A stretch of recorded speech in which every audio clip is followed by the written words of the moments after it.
Yo, what's happening, y'all? Welcome in.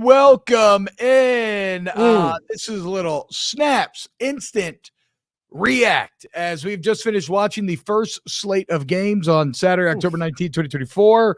And a couple of good ones here in terms of quality of game, exciting. Only had a couple come down to the wire, but a lot of takes to be had out of this first window, and a lot of different places to go.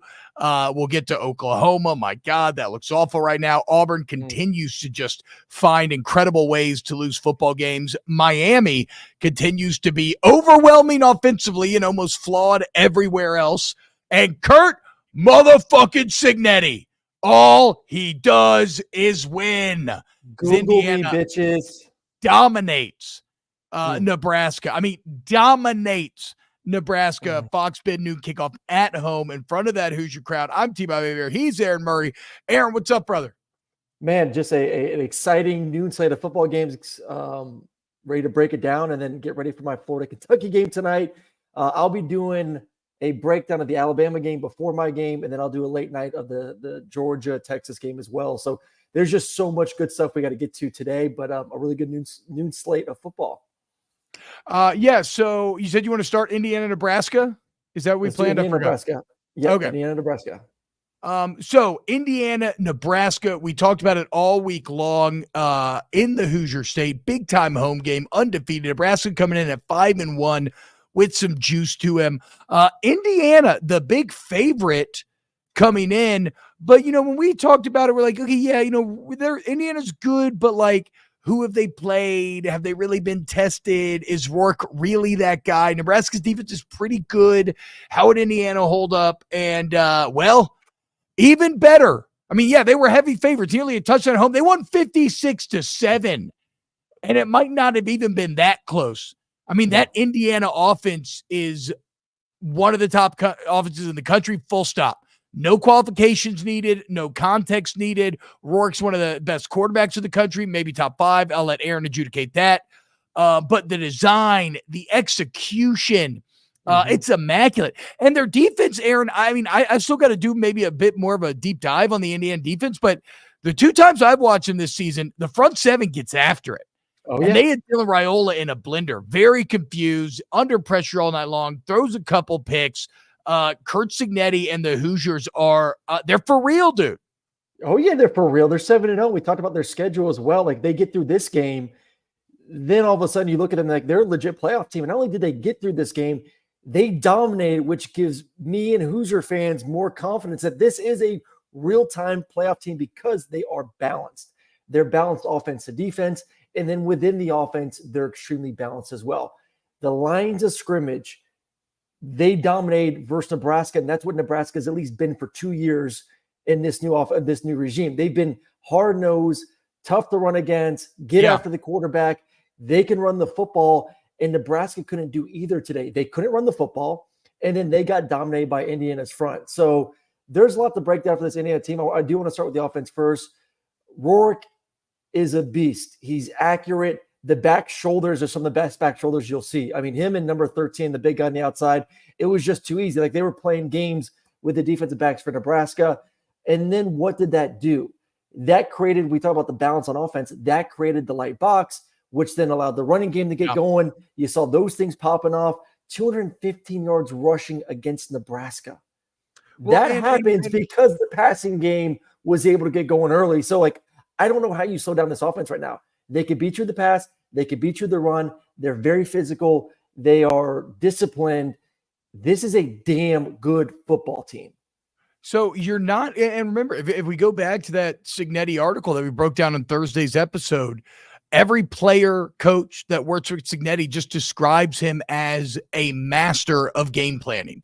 Like a true master of finding where like what advantages will work for their team, and then getting his team and his coach staff ready to execute on those advantages. So really, Aaron, like, your only hope to stop the offense is just to be an Oregon or an Ohio State where you will have a distinct talent advantage, and maybe you can lean on that, because it's tough to sit here and see Rourke or Cignetti getting confused or out schemed or outflanked. Like it feels like at this point with Indiana that, like maybe out talented could be what ends up getting them in trouble. That said, I think they feel as good as any Big Ten team.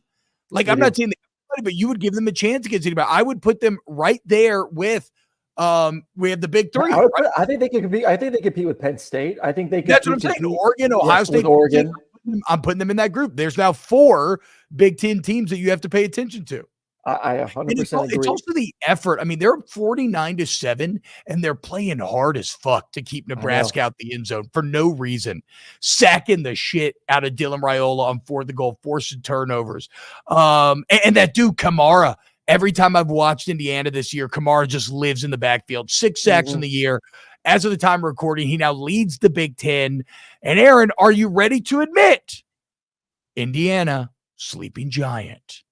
I'm not going to admit that they're a sleeping giant when it comes to like consistency in college football. I think they have an incredible head coach. And I think to me, that's the one thing that if I'm a Nebraska fan, I am very disappointed right now. Matt Rule, year 2, we talk about the hype. We talk about the excitement. You got your quarterback. You went out there and got a good receiver in the portal as well. And you got steamed raced by a team that has won 9 games in 3 seasons. 9 games in 3 seasons. Hold on now, though. This ain't the same Indiana. Let me finish. Calm down for a second. Let me finish. This is not the same Indiana, but this shouldn't be the same Nebraska either. This is year 2 for Matt Rule. It's still not, though. This is just year 2 for Matt Rule. So did we hype up Matt Rule a little bit too much heading into year 2? Because I'm fine with losing this game because this is a good Indiana team. But you lost 56-7. Yeah, that's fair. This is year fucking 2 for Matt Rule. Like, come on, man. I mean, okay, well, let's calm down. The only reason you're putting so much emphasis on year 2 is because he's done unreal things at year 2. But this is year 1. This is year 1 for Cignetti. Hey, not everybody can be Cignetti. Cignetti affected an overall this program that's year 1 at Indiana. Yeah, but how about this? 80 combined starts from transfers. It's most in the FBS. So this is not the same. I don't get that's fine. Look, if you want to make this into a Matt Rule sucks thing, that's fine. I disagree. Matt Rule sucks. I'm saying it's disappointing. I'm saying it's disappointing. Nebraska's improved. They have a freshman quarterback that's only going to get better with time. Check out Raiola year 3 and think about how good he's going to be, especially if they invest in weapons around him. And they will. And they will. I'm with you. So Nebraska, year 2 to year 1 is all I'm saying. Like that is still to me, you should not get beat by Indiana by this much. This game is what it is. You got to burn this tape. Nebraska has to be better than they were today. I agree with that because their season's about to get very tough. And they need to avoid it completely imploding. If they can get to 8-4, I think that's still a fantastic year for Nebraska. It's a preseason goal. It should remain the goal, and it's going to be tough. That said, Indiana, with 80 combined starts from transfers, 27 transfer players, 13 coming from James Madison, but keeping where they were already strong, right? They were good in the trenches. They returned 4 of their 5-star offensive linemen from last year. They just did all the skill positions, and then they found a quarterback. And here's the deal. With the resources and the population that Indiana has, here we go again. In the transfer portal era, if you're telling me that Cignetti can scout guys like that and manage to get the guys out of the portal that he knows will work in his system, I'm telling you that. And then because of this, high school recruiting increases. That is a team that can be consistently good. I'm not giving them superpower status or anything, but there is no reason that Indiana should be consistently bad. They'll have to prove they can find another quarterback, right? Obviously. But how can you not trust Cignetti? He is the latest in a few coaching success stories we've seen recently where coaches that win at smaller schools over extended period of time finally get opportunities and they kick ass.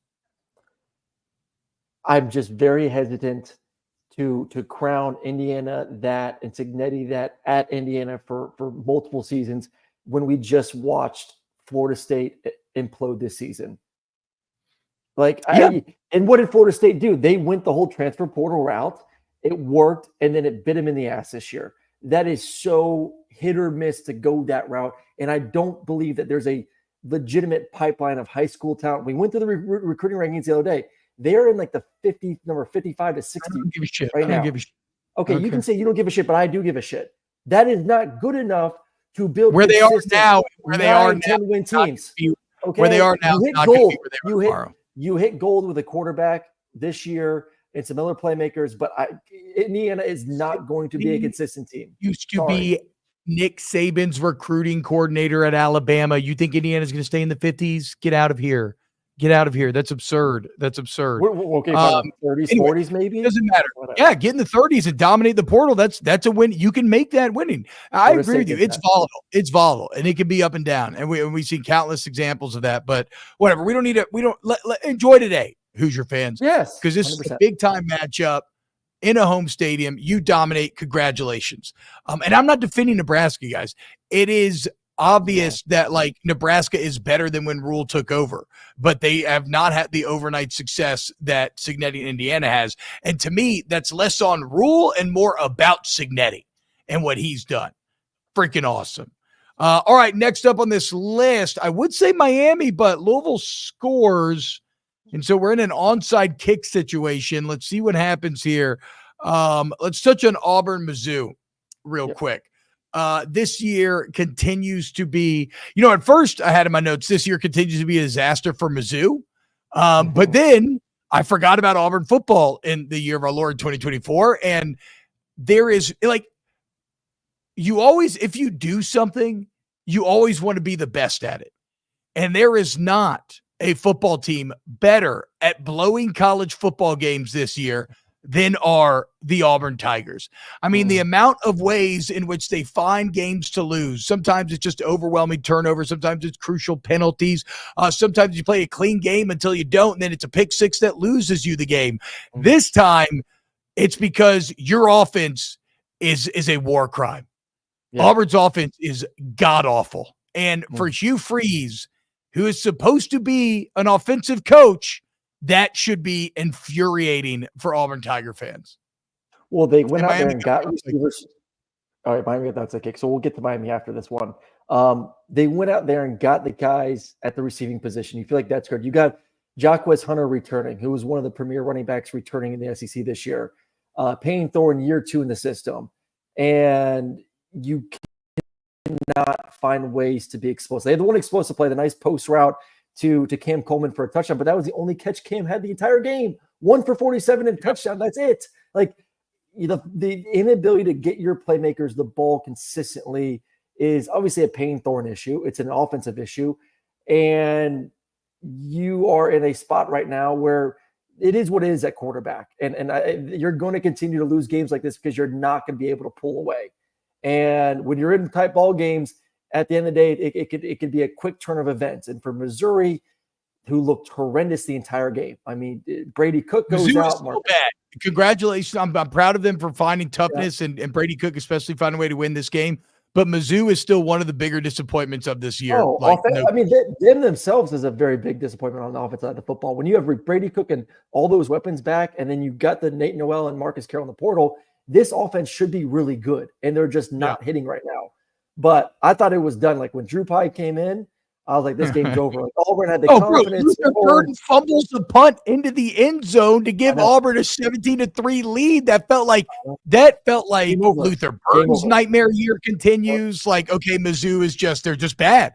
They're just bad. And then Brady Cook comes back heroically. I don't know what he hurt, but he comes back heroically, immediately comes up with a massive play on 3rd and 10, 70 yards. I think you have first goal from 10, you end up scoring there. He gets the 2-point conversion, and he leads them teams out. You could feel that entire team feeding off the energy. Like it was like one of those classic wrestling moments. That's Brady Cook's music. Because all of a sudden he's back in the game. But Auburn kept getting good field position and then pinning Missouri back, like multiple times, pinning Missouri with inside the 10-yard line. And then Auburn could not find a way just to get a field goal, to run out the clock, to play defense. And then Auburn big fourth down throws by Missouri. I mean, they had every opportunity on both sides of the football to close that game out, and they couldn't figure out a way to do it. Auburn is up 17-14 with 5 minutes left. Mizzou has to punt. Auburn starts the drive on the Mizzou 37. and they punt from the Mizzou 40. They Yep. start the drive on the Mizzou 37 and punt from the 40. That is a war crime. That is inexcusable. And as you would say, if they find a way to get points here, I think we win 9 out of 10 times. Unfortunately, Auburn just continues to live in that one reality in which they don't win any of these games. Still, Mizzou, good fight, good job, but you got to be better, dude. You got to be better. I don't know what the hell's going on. But they're not, though. Every win this year has felt like this for them. Besides, obviously, the first two against Murray State and Buffalo, but like Boston College was an incredible fight. Yeah. Vanderbilt, I mean, that looks like a great win now all of a sudden with the way Vanderbilt plays. Solid win. That's a solid win. So, like that is just who they are this year. But Auburn's bad. And like a bad team, you let a bad team come into your house and really have you on the ropes. I agree. But I will say this, like we talk about with Miami, at least we know Missouri's a bunch of fighters. So, like, are they a playoff contending football team? No. When you look at their schedule, you're probably saying no. But, I mean, it's still an 8-9 win football team, and I don't think that's a huge disappointment. Maybe a little bit of a disappointment, but, like, that's still what Missouri fans should be happy with an 8-9 win. Now, that's interesting. That's interesting. Because, yes, objectively, yes. Like, if you're going to tell me they win 9 regular season games, 9-3, go 10-3, maybe the bowl win, that would be great for Mizzou, given their recent history. However, we all know that expectations determine reality, and this team was supposed to be a playoff team. So we'll see where Mizzou goes. For Auburn, it remains their schedule ended up being harder, though. Their schedule ended up being a little bit harder than we thought because A&M could be a playoff team. Alabama could be a playoff team. That's 2 losses. It doesn't matter. It doesn't matter because the offense is such a disappointment. That's why. That one. Very disappointing offense. All right, next up on this list, Miami at Louisville, as Cam Ward continues to be my choice for Heisman. I was kind of wondering, do you think the soft schedule could potentially hurt him? No, I think he's playing too good. I think he's playing too good. No. And he's having too many Heisman moments and plays. Yeah. Yeah, I mean, too many. 3rd and 17 run in this game, the throw down the sideline. Like every time you turn on a Miami game, Cam Ward is making a play that blows your mind. And guess what? He has to, because Miami defense sucks. And unfortunately, the defense is the thing that will ultimately probably make me avoid picking them in like the biggest of games, like maybe an ACC championship against Clemson or a playoff game. But this offense, with Xavier Restrepo, the 2 running backs, Cam Ward, is so overwhelmingly good that I think they take advantage of a soft schedule. And I think the defensive weaknesses don't really matter, Aaron, until they run up against the best teams in the country. Like, I fully believe Miami's going to go into the ACC championship undefeated. No, I 100% agree with that one. I think this offense is too. This team reminds me of last year's LSU team. Elite on offense. Obviously, defense is super shaky. I think they're more talented on defense than LSU was last year, so maybe they can figure out a way to get it together at some point. But the benefit is they play in the ACC and not the SEC. So like they can play that bad on defense side of the football and still win games because of who they're playing and the fact that they are still more talented than everyone else. So like this is sustainable for them until they face Clemson, until they get into the playoffs and face someone that does have as much talent of them. And then it's going to bite them in the butt. It's like, this is a playoff team, but this is a maybe get to the second round playoff team. And that's it because of this defense. So, everything's a matter of perspective. And for Miami, on one hand, I can be very upset because here you are, take a 31-17 lead halfway through the third. And what do? An immediate 100-yard kick return for a touchdown. One of the most deflating plays that could possibly happen. Then you fumble it. You give it back to Louisville, easy touchdown. All of a sudden, it's 31-31, right? That's awful. That's type of stuff that's going to get you beat in the big games. What I do like, and will also carry over, though, you mentioned the fight. So you go through all that.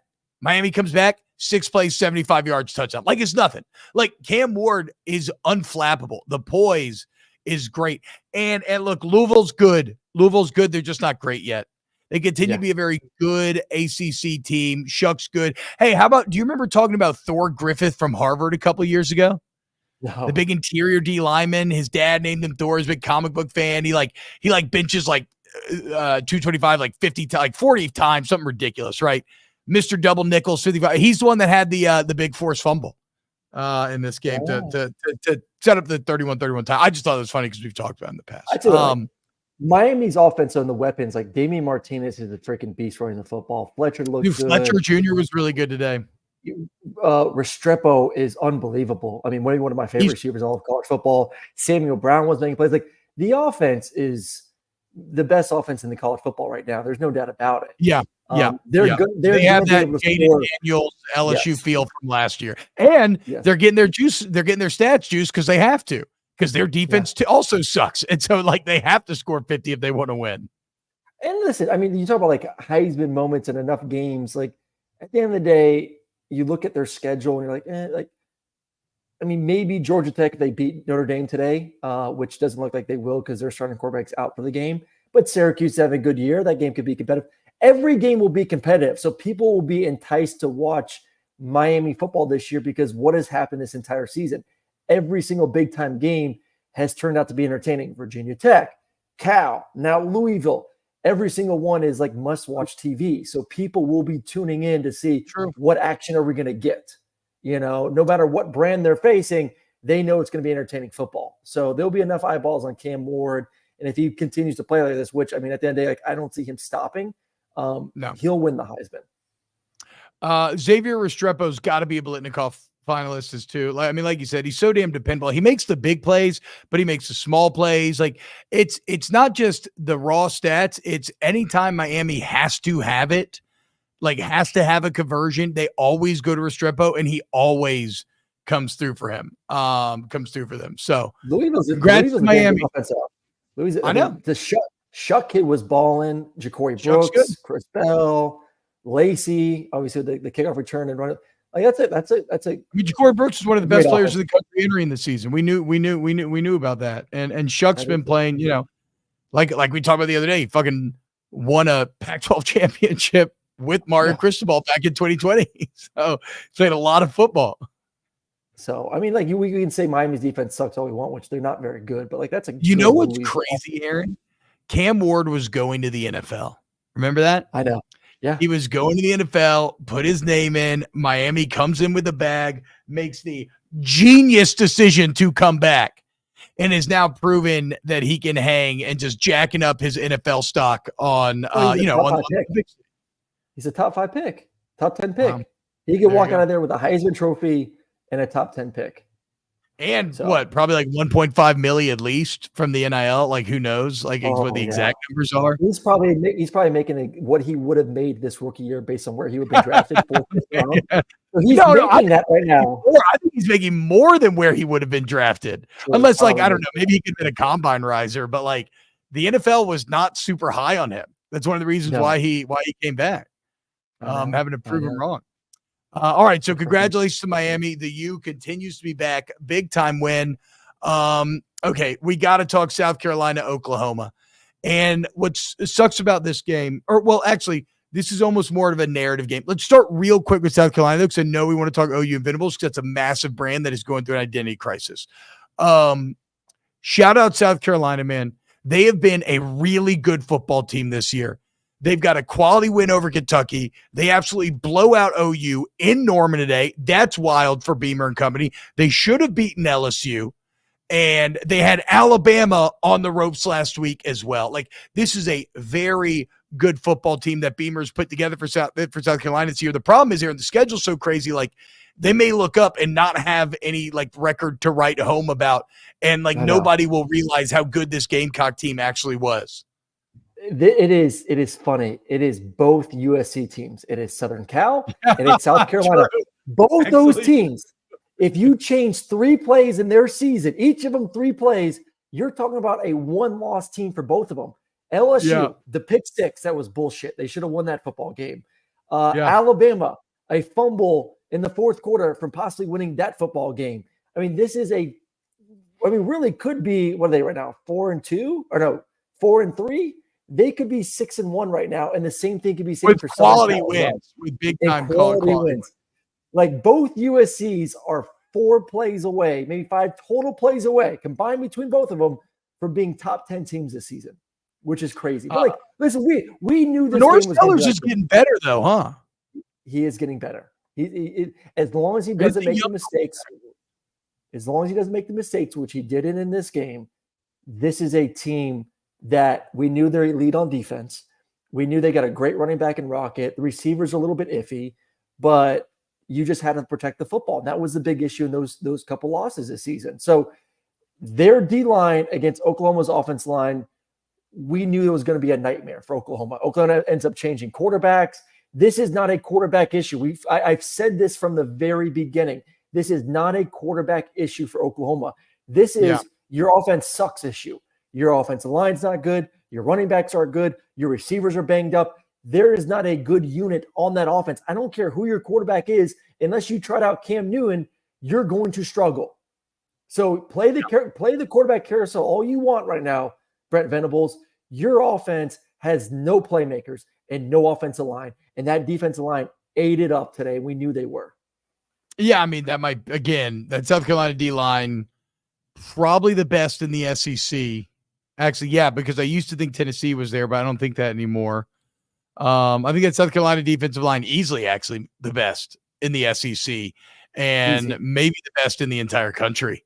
I can't believe I actually chose OU to win this game, and hindsight's always 2020. Why? But I just thought in Norman, maybe beholding the mistakes. Like what matchup on their offense did you think? No, I agreed. I didn't think about it critically. Is why I'm mad at myself. I just went with like service level brand at home type stuff. Like I didn't think about it critically because I mean OU's line. We knew their O-line was bad and injured to all hell, and yeah, it played out like it should have. So now though, we got to talk about Oklahoma. Because they are this is a disastrous year, and they are staring another losing season in the face. After this season, we will have 3 years of data on Brent Venables as a head coach, and in all likelihood, it will be 2 losing seasons out of 3. Aaron, the last time that Oklahoma had a losing season pre-Venables was 1998. You had 24 straight years of success, with about 20 or 22 of those years having at least 10 wins. So, I mean, like 24, a quarter of a century of domination. Venables shows up, and now you're going to have 2 or 3 losing seasons. That's really tough to swallow if you're a Sooner fan. And this is again why you don't go out of your way to extend coaches. We complained about the offense. Shut the fuck up. Shut the fuck up. What? You said it was a smart idea. You said it was a genius idea. Yes, you did. Don't you start with this. No, you loved it. You loved it. Aaron, I'm not going to let you gaslight me here. I'm not going to. No. What I said. What I said was that when I saw the news, I was like, this is a fucking awful decision. Then I saw, oh, wait, he only got like $1 million raise, right? So doing this, and I said contingent on the buyout.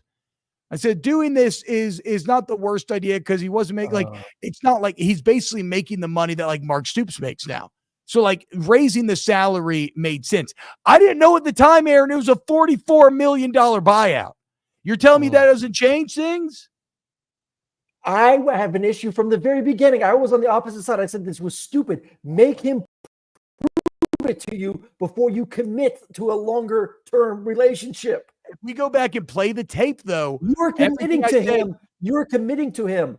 Well, you didn't have to. If the buyout wasn't that large, you didn't have to. You only gave him $1 million raise. I thought it was just. It was all stupid. I mean, yeah, because now you're seeing there he has a $44 million buyout, guys. 44. Yeah. So Brent Venables ain't going anywhere. And what sucks is you have nothing to fall back on, like we've said from day one with Venables, because he was never a head coach before. So, like, that's why, like, this Oklahoma team is a team that is imploding in front of your eyes. And unfortunately, Venables doesn't have the experience either as an assistant or a head coach. He's never been a part of a team that has started to implode or go very poorly. Maybe save for 2 years ago, and that didn't end well. So, like, you like, he doesn't even have the experience to fall back on to try to rally this team and keep them together. And so I think it's going to get way worse for Oklahoma before getting better. Oh, it's way worse. And this is a team right now that you look at the schedule and you say, where's 6 wins? Where's a bowl game? Yeah. I mean, that was like, I think we're like 7-5, maybe 8-4. I was pretty firm in like this is a 6-6 football team. I think 6-6 is as best you can do right now. Yes. Preseason, I think we had them at 6-6. Yeah. Georgia Tech early score up 7-0 on Notre Dame at the end of the first. All right. So for Shane Beamer though, man. South Carolina, that's a damn good football team this year. That is good for Beamer. I hope he buys himself some love with this year because this is a really good year that he's put together here at South Carolina. Now he's got to protect this roster as much as he can. It's an SEC pastime to raid South Carolina after anybody shows life on that team. Dylan Stewart's about to get paid this offseason no matter what. My. I had buddies of mine saying, how much money do we need to raise to bring Stewart to Georgia? I mean, it's people are talking about it. You don't need to worry about getting anybody with a pulse in terms of like an offensive weapon.